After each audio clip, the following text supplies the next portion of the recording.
ఎవరి పని వాళ్ళది. చిన్న కథలు.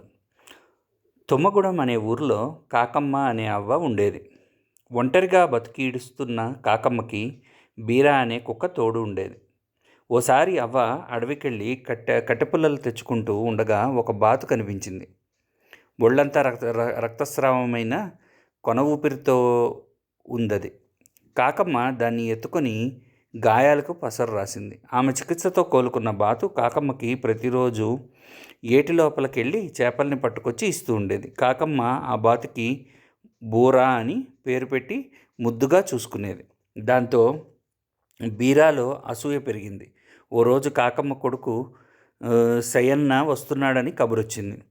ఇదే అదనుగా బూరా దగ్గరికి రాక రాక వస్తున్న అవ్వ కొడుక్కి బాతు మాంసం అంటే చాలా ఇష్టమట, అతని కోసమే ఇంతకాలం నిన్ను చక్కగా చూసుకుంది అని భయపెట్టింది.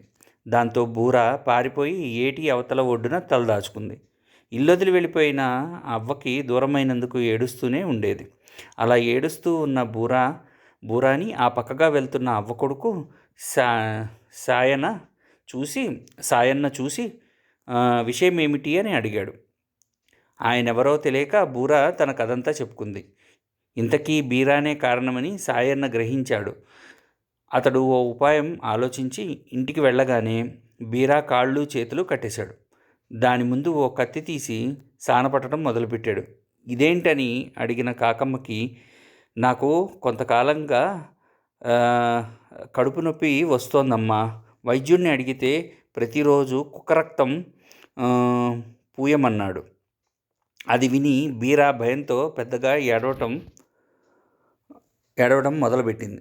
కాసేపు దాన్ని అలా ఏడిపించి బీరా ఎలా భయపెట్టిందో కాకమ్మతో చెప్పాడు సాయన్న.